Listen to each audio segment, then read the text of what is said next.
Peter Gaday from ManageXValue.com. In this video, I would like to provide you an overview of another new feature within the ManageXValue Risk Quantification solution.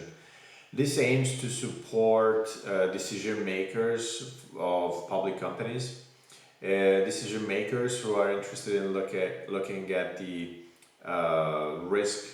their risk landscape, not just in absolute terms, but relative to their company value. And of course, decision makers who need to consider the material aspects of risk events, considering the recent SEC requirements on cybersecurity risk event reporting obligations. So the new feature focuses on the fact that you can look at the current risk analysis or any of the investment and portfolio evaluations in absolute terms, how the overall risk profile of the organization changes, or what it is in terms of current risk. But now decision makers can look at the risk profile in relative terms. So this shows that even though the overall risk was relatively high in absolute terms, but in terms of the market capitalization of this hypothetical bank, the overall risk is not that significant. So the loss exceedance curve shows that there is only a 9% chance or so that the overall risk or exposure in a given year is going to exceed 8%, more than 8% of the market cap of this business.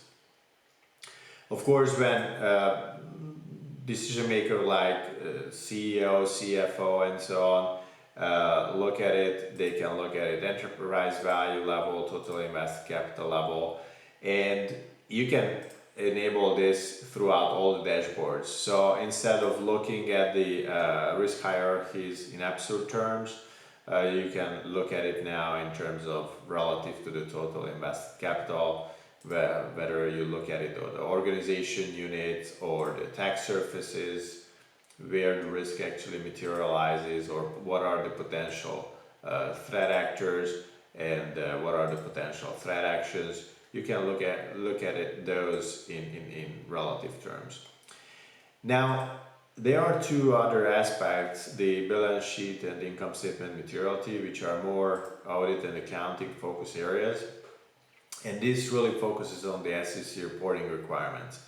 Of course, you want to be careful with comparing your overall risk landscape to a materiality level, because materiality really focuses on risk events, specific risk events, not necessarily in terms of the overall risk profile of your annual risk profile of your organization. However, there are two main dashboards where this comes in handy.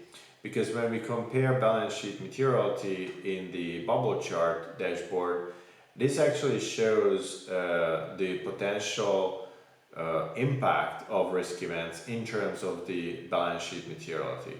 So because there is the Monte Carlo simulation behind this risk graph model, what you see here is on an expected basis, even there are a couple of risk events that can potentially reach materiality level, in this case the balance sheet materiality. So those would likely be material if they actually happen for this particular organization.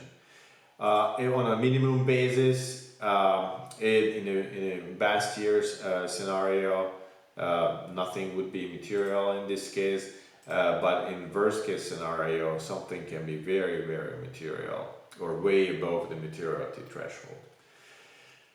Another dashboard that is even better in terms of this type of analysis is the risk inventory. It is because whenever clients look at relative terms or look at their risk profile in relative terms, now there's a new risk event register table, which basically shows the likelihood that a specific risk event, if happened in a specific year, to what extent it would be material, or it would reach the materiality threshold, in this case the balance sheet materiality.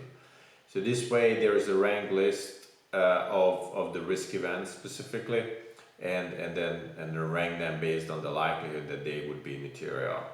So in case of any risk event, real risk event that happened for an organization, if it has already been monitored or tracked within the risk quantification platform, then they can quickly take a look at this type of analysis and then see to what extent this would likely be material.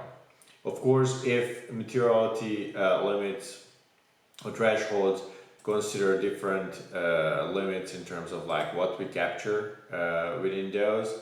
So if they just want to focus on direct financial impact and then not other areas, that can be an audit consideration or accounting consideration, then of course you can limit that in the analysis also, and then see that, hey, what is the potential risk event that if happened it could be material, and what is the likelihood of that being material or breaching the materiality level.